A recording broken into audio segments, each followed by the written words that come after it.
All right, so let's get started. You can see I've got my water out that I can rinse my brush off in. I have my palette open, and I also have a paper towel for cleaning off my brush in between.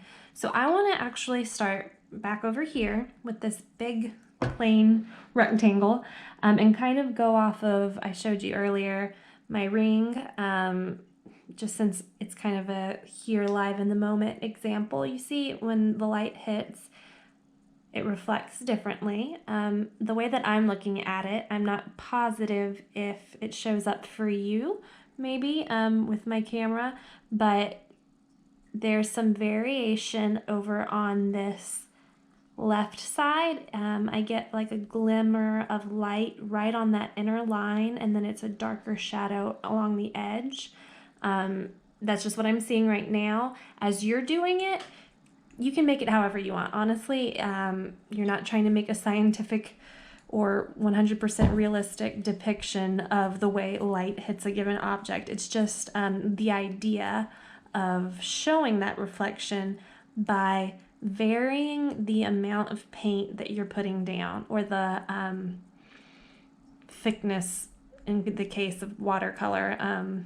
Because if you remember, I'm going to show you down here, when you have a lot of paint on your brush, a good bit of water, and you lay down color, you get a pretty dark swatch, right? When you rinse off your brush and let some of that color out, you get a lighter color. So that's what I want you to keep in mind as we start with this up here. So like I said, the way I saw it in the light was a bit of a darker, I should say, edge. So I'm going to go ahead and lay down paint on the edge.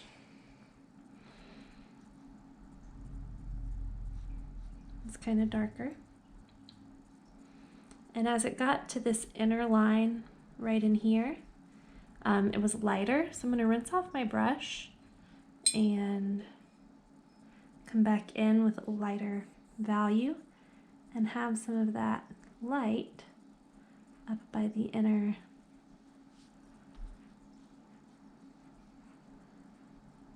line.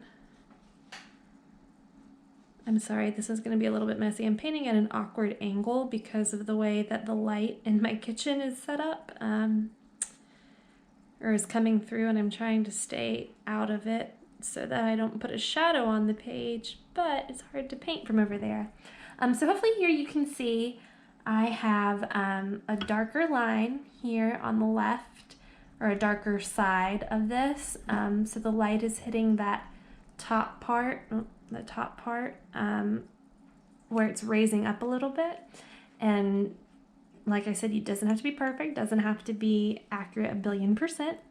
I'm probably going to say that, 5 or 6 more times. I promise I'll stop saying it.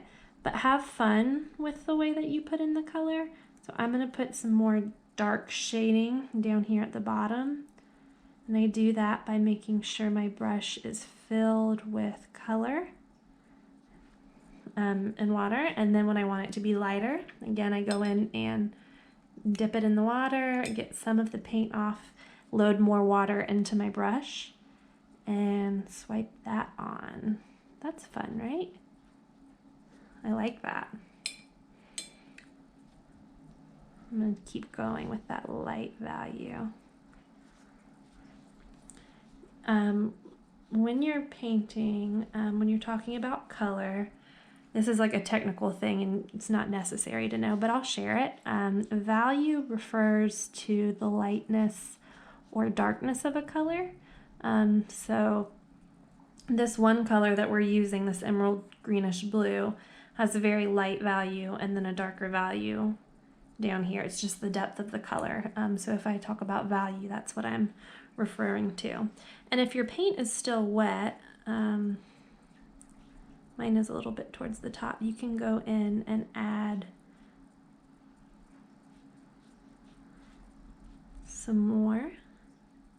It's once your paint starts to dry that it gets a little bit difficult to add, to get a blend. You can still paint on top of where it's dried, it's just, it won't blend. It'll just be like a new layer of paint. So all I'm doing is kind of playing around with the lines, the way the color would hit, the light would hit, I'm sorry, and what that would do to the color. So just keep playing with that. I think I'm just gonna lay down a medium value here. And as I pull it across,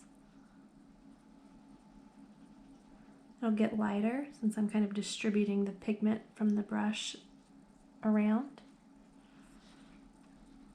So we're gonna lighten that up. And remember, if you get it darker than you'd like it to be initially, you can rinse your brush out, dry it over on a paper towel so that now your brush is dry, and pull it through, and that will actually, the belly of the brush will absorb some of that color, and you can get a pretty fun variation. And then once you've done that, if you've still got a little bit of water on the paper, you can go back in and drop some more color in just to have like a little color splash on the end and get some pretty deep contrast.